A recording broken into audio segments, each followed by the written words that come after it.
Comfort level से बस हल्का सा ऊपर आ जाता है। किसी को भी दिल्ली या बॉम्बे जाने की जरूरत ही नहीं है। वो घर पर एक मोबाइल से कोई भी एग्जाम निकाल सकता है। ये कि समाज सपोर्ट प्रोवाइड करे और करने से फायदा उन्हीं का है। तो अगर फीमेल आगे बढ़ेंगी तो ओवरऑल समाज में प्रोग्रेसिव होगा, उससे कुछ। और लाइफ का पर्पस कुछ बनना नहीं होना चाहिए, लाइफ का पर्पस सिर्फ खुश होना होना।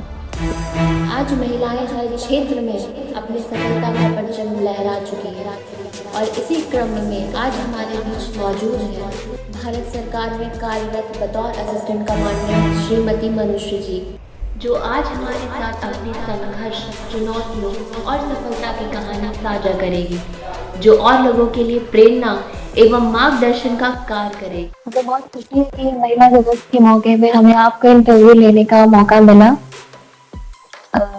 Thank you. तो जानना चाहेंगे कि आपका एजुकेशन बैकग्राउंड क्या है? हाँ, बेसिकली मैं बिलोंग करती हूँ जमुई डिस्ट्रिक्ट में, झाझा एक जगह है वहां से। बट मैं कभी वहां पे रही नहीं क्योंकि मेरे फादर की ट्रांसफरेबल पोस्टिंग थी, तो हम लोग को पूरे टाइम बिहार झारखंड में जहाँ जहाँ फादर की ट्रांसफर हुई उसी उसी जगह पे स्कूलिंग किया है। तो ज्यादा चंद पीरियड अपना देवघर में गुजारा है और उसके बाद 10th बोर्ड किया है होली क्रॉस स्कूल दरभंगा से। उसके बाद ऐसा हुआ कि इंजीनियरिंग में चले गए, MIT मुजफ्फरपुर से सिविल इंजीनियरिंग किया, फिर एमटेक किया है IIT बॉम्बे से। उसके बाद फिर अभी यहाँ है।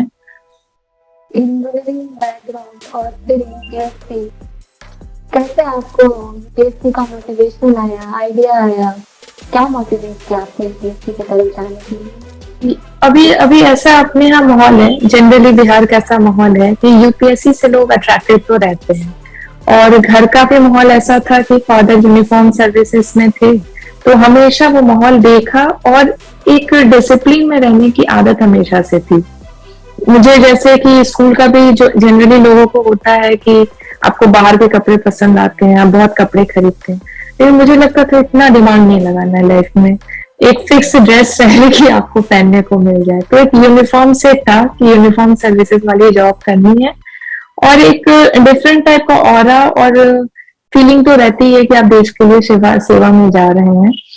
तो जब यूपीएससी में मेनली अब चाहते तो हम सब हैं कि हम IPS बने, तो इंजीनियरिंग के बाद एमटेक करने के बाद एक में जॉब किया, उसी समय फिर आया कि नहीं IPS के लिए ट्राई करना चाहिए। बट एनी हाउ यूपीएससी के सिविल सर्विसेज एग्जाम में सिलेक्शन फाइनल नहीं हो पाया, और क्योंकि यूनिफॉर्म सर्विसेज से इतना लगाव था तो उसी समय पता चला कि यूपीएससी भी एक एग्जाम देती है CAPF की, जिसमें असिस्टेंट कमांडेंट आप तो जा सकते हैं। तो फिर वो एग्जाम दिया, इन कंटिन्यूस प्रोसेस ही था, फिर उसमें हो गया। तो उसमें मैंने CRPF में असिस्टेंट कमांडेंट में ज्वाइन की। तो आपने यूपीएससी का संघर्ष जारी रखा, आपने हार नहीं मानी और अंत में आपने अपना गोल को अचीव कर ही लिया यूनिफॉर्म सर्विसेज में। आप हमारे दर्शकों को थोड़ा CAPF के बारे में बताएं कि ये क्या होता है, कैसे होता है, कैसे इसकी प्रिपरेशन की जाती है। कल होता है क्या, सेंट्रल आर्म पुलिस फोर्सेस। तो इसके अंदर जो भी 4 पैरामिलिट्री फोर्सेस है, CISF हो गया जो एयरपोर्ट पे सिक्योरिटी देती है, CRPF जो बेसिकली इंटरनल सिक्योरिटी लेती है, BSF, SSP और ITBP, सॉरी 5 है। तो इन 5 में होता है, आप जब आप एग्जाम क्लियर करते हैं, एग्जाम्स में होता है कि एक आपका उसी में कंबाइन ही होता है, 2 अलग एग्जाम नहीं होते। प्री और मेंस का पेपर आप समझो एक ही दिन होता है, और कुछ ऑब्जेक्टिव क्वेश्चन रहेंगे, सेकेंड हाफ में आपके एसए के पेपर रहेंगे। जब आप वो क्वालिफाई कर लेते हैं तो आपको फिजिकल और मेडिकल के लिए बुलाया जाता है। फिजिकल थोड़ा सा टफ होता है एक नॉर्मल सिविलियन के लिए। आपको टाइम लिमिट होती है जिसमें 100 मीटर 1600 मीटर आपको दौड़ना रहता है, लॉन्ग जंप करनी होती है। तो वो आप जब क्वालिफाई कर लेते हैं तो उसके बाद आपका मेडिकल होता है, एंड मेडिकल के जब क्राइटेरिया फुलफिल कर लेते हैं तो आपको इंटरव्यू के लिए कॉल आती है। इंटरव्यू यूपीएससी में ही होती है। उसके बाद जो इंटरव्यू और आपके जो मेंस और जो पहला रिटन का नंबर था उसको मिला के आपकी रैंक लिस्ट निकलती है। बट रैंक लिस्ट निकलने से पहले ही आप जब क्वालिफाई कर जाते हैं उसमें कि आपको इंटरव्यू के लिए कॉल आएगी, आपसे एक डिटेल फॉर्म फिलअप किया जाता है जिसमें आप पहले ही अपना ऑप्शन भरते हैं कि अगर आप क्वालिफाई कर जाएंगे तो आप किसको प्रेफरेंस दे रहे हैं, कि आपको सीआईएसएफ चाहिए, सीआरपीएफ चाहिए, ऐसे। तो सीआरपीएफ का बेसिकली ये पूरा इंटरनल सिक्योरिटी पूरा ऑल ओवर इंडिया में हर जगह इनकी बटालियंस और इनके इंस्टीट्यूशंस हैं। ITBP Indo Tibetan police force है, तो लेह लद्दाख और भूटान के एरिया में है। एसएसबी नेपाल के बॉर्डर को गार्ड कर रही है, और बीएसएफ हम जानते ही हैं पूरे पाकिस्तान के बॉर्डर पे। सफलता प्राप्त करने के लिए आपने यकीनन काफी संघर्ष किया है। आप कुछ इम्पोर्टेंट एडवाइस जो सीएपीएफ एस्पायरेंट है उन्हें देना चाहें? सीएपीएफ के एस्पिरेंट के लिए जो भी यूपीएससी की तैयारी कर रहा है, जो जनरल अवेयरनेस की चीजें, कोई भी कॉम्पिटिटिव एग्जाम जो भी दे रहा है, तो सबके सिलेबस मोर और लेस सिमिलर ही होते हैं। ऐसा नहीं है कि आपको स्पेशली सीएपीएफ के लिए कुछ अलग से करना पड़ेगा। बेसिक इंग्लिश है, जनरल स्टडीज के पेपर हैं जो यूपीएससी में होते हैं, और आपको राइटिंग स्किल अच्छी होनी चाहिए आपको, तो वो है। अब इसके लिए जो भी मार्केट में एक तो एनसीईआरटी के जितने बुक्स हैं, 9th और 10th और 11th 12th, history, geography, polity, वो तो कोई भी एग्जाम दो आपको कवर होना चाहिए।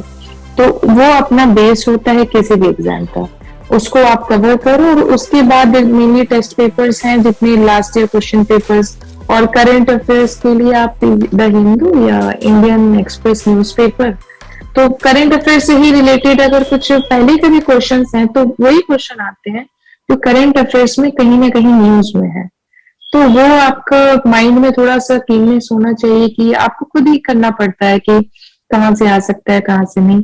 प्रैक्टिस पेपर्स आपको सॉल्व करना पड़ता है। जहां तक मेरा सवाल है, मैंने सीएपीएफ के लिए एकदम स्पेशली तैयारी नहीं की थी, मैं यूपीएससी दे ही रही थी, तो वो साथ साथ में होता चला गया और फिर ये एग्जाम हो गया। ये जो सिविलियन बैकग्राउंड से आते हैं, जो कभी खेले नहीं है, तो वो फिजिकल निकालना एक डिफिकल्ट टास्क है। तो आपको 1 महीना के लिए थोड़ा सा अपना फिजिकल एक्टिविटी डेली करना पड़ता है। आप सुबह उठ के थोड़ा सा रनिंग कर लो तो क्वालिफाई हो जाता है। बट आप जो भी लोग उसमें डायरेक्ट जाते हैं कि हम क्वालिफाई कर लेंगे, तो उनसे नहीं हो पाएगा फिर। तो मेरा सजेशन यही रहेगा कि जो भी फोर्सेस में जाना चाहते हैं वो अपनी फिजिकल फिटनेस को स्टार्टिंग से रखें, क्योंकि फिजिकल फिटनेस आपकी जाने के बाद भी एक बहुत ही इंपॉर्टेंट रोल प्ले करती है इस जॉब में। केवल आपने फिटनेस की बात की, ये बहुत ही महत्वपूर्ण टॉपिक है। हम जानना चाहेंगे आपके इस सफर में आपको किसका गाइडेंस रहा? आपके इस पूरे सफर में कौन आपके मेंटर रहे हैं? ऐसे गाइडेंस तो देखा जाए तो फादर और मदर ही होते हैं, बाकी तो आप अपना डिसाइड करते हैं कि क्या है। कोई एक टीचर तो होता नहीं है, जैसे हमारे स्कूल्स में होते हैं कि आप एक टीचर आपका कोई फेवरेट होता है। जनरल स्टडीज इतनी बड़ी पेपर है और आपको एक मेहनत के साथ साथ एक परसिवरेंस भी होना बहुत जरूरी है इस एग्जाम में। तो वो जो एक बैकग्राउंड आपका सपोर्ट है कि आप अगर तैयारी कर रहे हैं, आपका नहीं हुआ है, आप घर पे बात कर रहे हैं, तो वो जो एक मेंटल सपोर्ट है कि आगे वाला आपको कोई स्ट्रेस नहीं देता है। और बात सही है कि जब तक आपके पास फाइनेंसेस नहीं होंगे तो आप तैयारी कर नहीं सकते हैं वाली। आप ऐसे एक क्रूशियल पीरियड में आप ये तैयारी करते हैं, आपके पास एक करियर ऑप्शन होता है, आप उसको ड्रॉप करते हैं, आप 1 साल के लिए गैप लेते हैं, आपको फाइनेंसेस तो चाहिए इसके लिए। तो वो चीज बिना स्ट्रेस के आपको आपके ड्रीम को फॉलो करने के आपको पेरेंट्स के अलावा कोई रिस्क ले नहीं रहा है। तो बहुत इंपॉर्टेंट होता है कि जो भी यूपीएससी की तैयारी करता है या कोई भी सिविल सर्विसेज और कॉम्पिटिटिव एग्जाम का, वो बच्चा वो तैयारी नहीं करता है, उसकी पूरी फैमिली करती है। इस चीज को सब लोग भूल जाते हैं कि बच्चे वो क्रेडिट देते हैं, बट मेरे हिसाब से वो पूरी फैमिली तैयारी करती है। वो एग्जाम पूरी फैमिली का होता है, वो रिजल्ट भी पूरी फैमिली का होता है। तो गाइडेंस और मेंटरशिप तो पेरेंट्स के अलावा और तो कोई नहीं। आप गाइडेंस का क्रेडिट अपने पेरेंट्स को देना चाहेंगे? यकीनन जब आपने सफलता प्राप्त की होगी, आपके पेरेंट्स की खुशियों का कोई ठिकाना नहीं होगा। आप इस संघर्ष में आपका प्रिपरेशन की स्ट्रैटेजी क्या थी? आपका टाइम टेबल क्या था? आप थोड़ा हमें उसके बारे में बताएं। टाइम टेबल ऐसा है कि अब बहुत लोग जॉब के साथ करते हैं, तो मैंने तो 1 साल का गैप लिया था। तो अब जैसे सुबह उठे, एक सेशन कर लिया पढ़ाई का, उसके बाद तो पार्क चले गए, क्योंकि वही मैंने बोला कि अगर आपको फिजिकली फिट रहना बहुत जरूरी है। वो बस फिजिकल फिटनेस नहीं होता है, वो आपको मेंटली भी बहुत रिलैक्स करता है, क्योंकि हम लोग आजकल देखते हैं कि काफी एंजाइटी के भी काफी इश्यूज हो जाते हैं इसमें। तो आपको 1 घंटा, 1 से 1.5 घंटा अपनी बॉडी को जरूर देना है। तो मैं चली जाती थी रनिंग के लिए।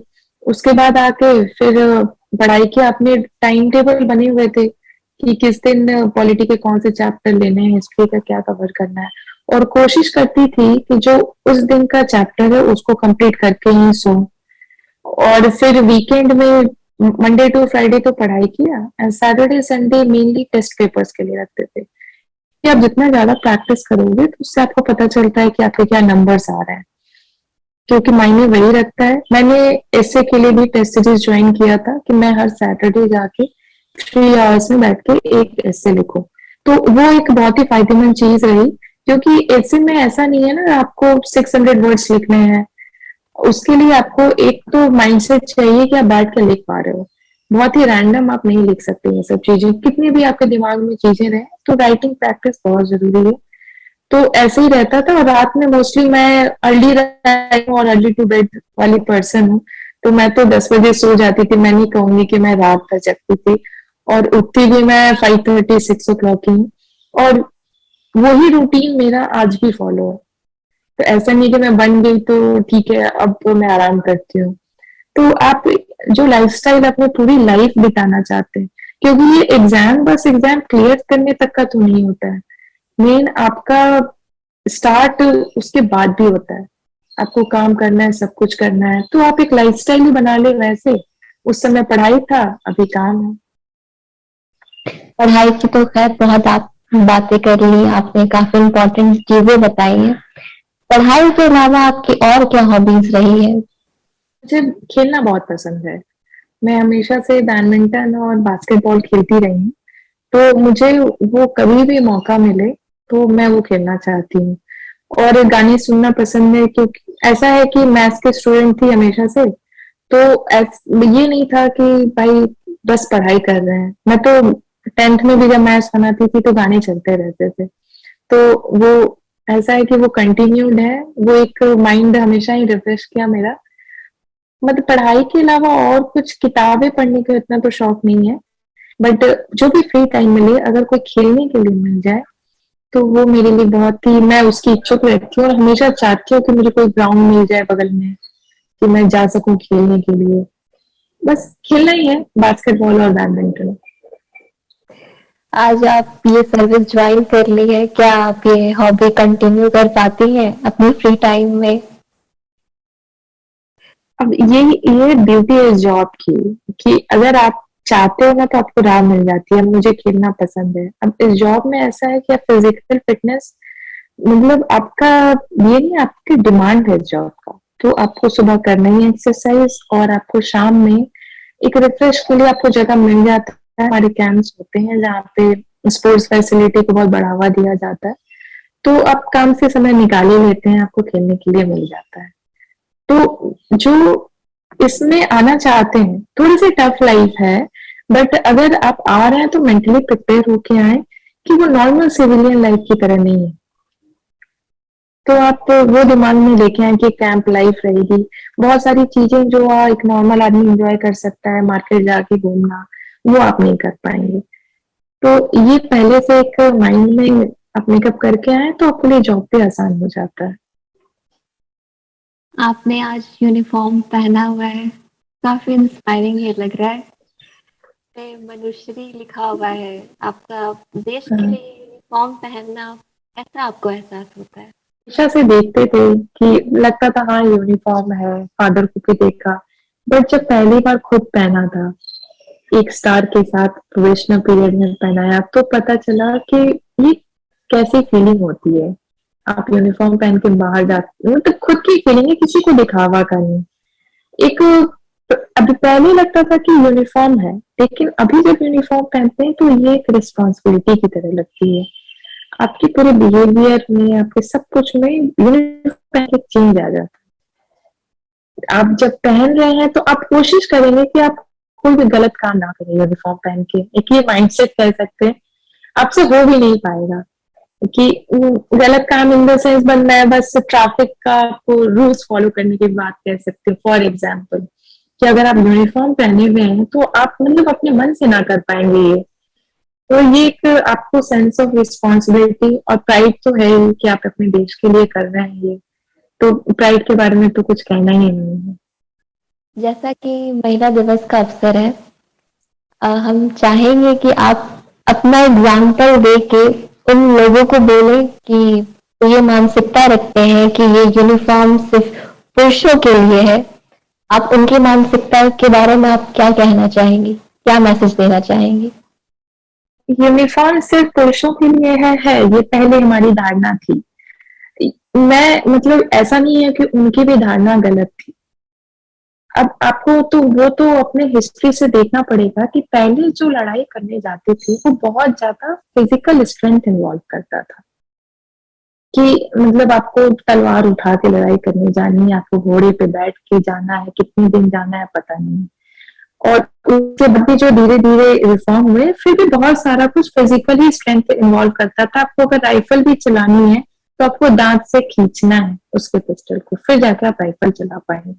बट आज के डेट में बहुत ऑटोमेटिक चीजें आ गई हैं और अब आपको घोड़े से तो जाना ही नहीं है कि लड़की के लिए डिफिकल्ट है। ठीक है, ये इस बात को मानने में प्रॉब्लम नहीं है कि आप फिजिकली एक मैन और वुमेन अलग होते हैं।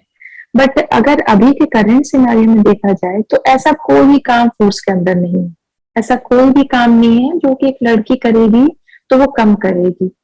मैं आपको बताना चाहूंगी, हम लोग, मेरे फादर फोर्सेस में है, हम लोग 2 सिस्टर्स हैं, हम लोग दोनों ही यूनिफॉर्म सर्विस में है।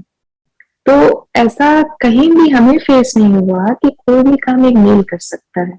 तो मैं लोगों को यही बोलना चाहूंगी कि अगर आपकी इच्छा है, इंस्पाइट ऑफ मेल हो या फीमेल हो, तो अभी के समय में यूनिफॉर्म सर्विसेज में कोई प्रॉब्लम नहीं है कि मेल अच्छे से कर पाएगा, फीमेल को प्रॉब्लम होगी। एक बेसिकली हमारी धारणा होती है कि फीमेल उस वर्क एनवायरनमेंट में काम कर पाएंगी कि नहीं कर पाएंगी, बट ऐसा कुछ नहीं है। अब सरकार की भी बहुत सारी नई पॉलिसी आ गई है जिसमें फीमेल को एक थोड़ा सा सेफ गार्ड दिया जाता है। आप ये ना सोचे कि मतलब कि कुछ अगर होगा तो कोई देखेगा नहीं, सरकार आपके साथ है।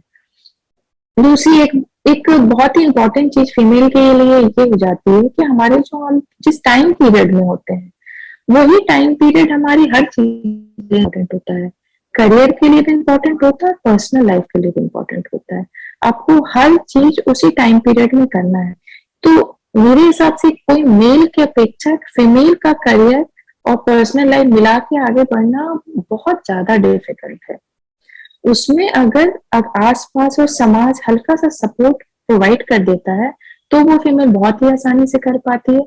तो मैं तो ये चाहूंगी कि समाज सपोर्ट प्रोवाइड करे, और करने से फायदा उन्हीं का है, क्योंकि फ्यूचर तो अब तो ऐसा हो नहीं सकता है कि फीमेल कहीं जाएंगी नहीं। अगर आप खुशी खुशी करेंगे तो सबका फायदा है। और जहाँ की ये तो अपना सेम ही है कि एक समाज की स्थिति पता चलती है कि वहाँ की महिलाओं की स्थिति कैसी है। तो अगर फीमेल आगे बढ़ेंगी तो ओवरऑल समाज भी प्रोग्रेसिव होगा और सब कुछ अच्छा ही होगा।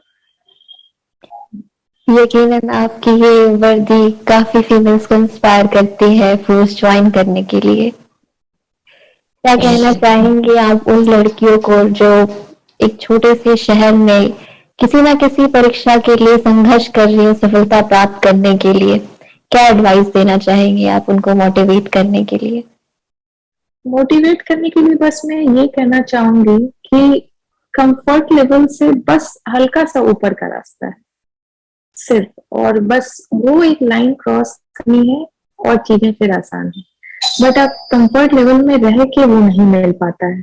कहीं से भी हो, परिवार से हो, एग्जाम से हो, आगे आपकी पर्सनल लाइफ में हो, एक फीमेल को हमेशा ही सबका बैलेंस बनाना है। आप किसी एक चीज के लिए दूसरी चीज को नहीं छोड़ सकते। तो जो छोटे शहरों में है, पहले पहले तो ऐसा था कि छोटे शहरों के लिए बहुत ही ज्यादा डिफिकल्ट था कोई भी कॉम्पिटेटिव एग्जाम निकालना। बट आज के समय में जब हमारे पास 4G नेटवर्क है और इतने सारे फ्री प्लेटफॉर्म है, कि अब तो मुझे लगता है कि किसी को भी दिल्ली या बॉम्बे जाने की जरूरत ही नहीं है। वो घर एक मोबाइल से कोई भी एग्जाम निकाल सकता है। तो ये एक जो डिजिटल डिवाइड था हमारा, ये जो भरा है, इसका सबसे ज्यादा फायदा हमारे छोटे शहरों को लोगों और वो उन लड़कियों को हो सकता है जिनको जिनको पढ़ने के लिए घर में फाइट करनी पड़ती थी। अब आपको फाइट नहीं करनी है, आपके पास मिल रहा है, अब बस आपको यूटिलाइज करना है किस चीज को आप अपने लिए, अपने फायदे के लिए कैसे यूज कर सकते हैं। काफी मोटिवेटिंग बात आपने बोली है।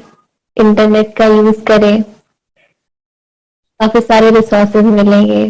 सब चीज अब दिल्ली मुंबई जाने की जरूरत नहीं है, वो वहीं से सफलता प्राप्त कर सकती है। तो ये आपकी जर्नी रही है, यकीनन लंबी रही है, क्योंकि पीएपीएफ का एग्जाम जब शुरू होता है और अंत तक काफी लंबा वक्त होता है। तो इस जर्नी में कई बार ऐसा होता हो कि हिम्मत थोड़ा लो लग रहा हो, तो क्या मोटिवेट आपको करता था? कोई ऐसी स्टोरी, कोई कहानी जो आप बताना चाहें, जो आपको पर्सनल बहुत मोटिवेट किया हो? जर्नी तो लंबी होती है, ये कॉम्पिटेटिव एग्जाम की जर्नी हमेशा ही लंबी होती है। बस एक है कि होने के बाद क्या हो सकता है। आपको जब भी लो फील हो तो आप ये सोचें कि जो कुछ भी सिचुएशन हो रही है आपके साथ, कुछ ना कुछ आपके लिए अच्छे के लिए है ये। मैंने जब यूपीएससी के सिविल सर्विसेज में फेल हुई तो मुझे उस समय काफी लगा कि मतलब आगे तो रास्ता ही क्लोज हो गया। बट आप देखो ये आयरनी इसकी कि आपके साथ जो भी होता है ना, वो अच्छे के लिए होता है। मैं मेरा रिजल्ट आया था कि मेरा नहीं हुआ सिविल सर्विसेज में, और उसी स्क्रोलिंग में मैंने सीएपीएफ का एग्जाम का फॉर्म भरा, वो देखा मैंने। तो ये आपको देखिए, आप एक जगह आप इमेजिन करते हैं कि चलो आपको आईएएस बनना है, आप नहीं बन पाए, तो ऐसे कोई लाइफ खत्म तो होती नहीं है। आपको जो चीज मिल रहा है आप उसमें अच्छे से रहो, और लाइफ का पर्पस कुछ बनना नहीं होना चाहिए, लाइफ का पर्पस सिर्फ खुश होना चाहिए। तो ये मैंने 1 साल की तैयारी के बाद रियलाइज किया, काफी डिप्रेस होके, कि अब तो क्या, अब तो एंड हो गया लाइफ। बट नहीं, लाइफ तो आपको खुश होने के लिए है ना, कुछ बनने के लिए नहीं है। आपको अगर सेवा करने का भाव है तो आप वो एक बैंक के जॉब में भी आप तो लोगों की सेवा ही कर रहे हैं। तो ये नहीं सोचना है कि अब मैं पीछे रह गई, अब क्या कर पाऊंगी, कुछ नहीं। अब जहां पे है वहीं पे अच्छे से काम करें। मैंने अपने आप को ऐसे ही मोटिवेटेड रखा हमेशा कि जो है कुछ ना कुछ अच्छे ही हो जाएगा जो मैं चाहती हूँ। और अगर नहीं हो रहा है कुछ अच्छा मेरे हिसाब से, तो मेरे बैक ऑफ माइंड में था कि जो हो रहा है ये मेरे लिए जरूर अच्छा होगा। तो मैंने अपने आप को ऐसे ही मोटिवेटेड रखा है। छोटी काफी सी अच्छी चीज है बात, बट अपने लिए काम में आती है। काफी अच्छी बात बोली कि ये जो हो रहा है मेरे अच्छे के लिए हो रहा है। हम्म। बहुत ही इम्पोर्टेंट बात आपने बताया कि आप यूपीएससी सिविल सर्विसेज की तैयारी कर रही थी और साथ ही साथ फिर आपको सीएपीएफ के बारे में जानकारी मिली। क्या दोनों का एग्जाम पैटर्न सेम ही होता है या कुछ डिफरेंस होता है? पैटर्न में डिफरेंस होता है। सिविल सर्विसेज में एक प्री होते हैं पहले, उसके बाद प्री का रिजल्ट आया, फिर आप मेंस देते हैं। मेंस में 2 ऑप्शनल होते हैं, 2 जीएस के पेपर और एक एसए का पेपर। फिर रिजल्ट आता है, फिर प्री का नंबर उसमें ऐड नहीं होता है, फिर रिजल्ट होता है, फिर आपका इंटरव्यू होता है। बट सीएपीएफ में जो पेपर्स होते हैं, पेपर 1 और पेपर 2 एक दिन में ही हो जाते हैं। पेपर 1 ऑब्जेक्टिव पेपर्स रहता है, पेपर 2 सब्जेक्टिव। और इसमें जो ऑब्जेक्टिव पेपर होते हैं ये रैंकिंग में उनका एक परसेंटेज होता है जो कि सिविल सर्विसेज में नहीं होता है। और सिविल सर्विसेज एक लंबा प्रोसेस है, ज्यादा एग्जॉस्टिव प्रोसेस है। लेकिन जो भी सिविल सर्विसेज की तैयारी कर रहे हैं उनको सीएपीएफ की तैयारी में कोई प्रॉब्लम नहीं आएगी, क्योंकि सिमिलर टाइप का होता है। तो आपको कुछ स्पेशल करने की जरूरत नहीं है, आप नॉर्मल प्रोसेस कर रहे हैं तो ये एग्जाम भी देंगे तो आपका जरूर क्लियर हो जाएगा। मनुश्री जी, हमें बहुत खुशी है कि आपकी इस सक्सेस स्टोरी को हमें कैप्चर करने का मौका मिला, और आपका बहुत बहुत धन्यवाद हमारे इस चैनल में आने का और बहुत सारे लोगों को इंस्पायर करने के लिए। Thank you so much. Thank you so much.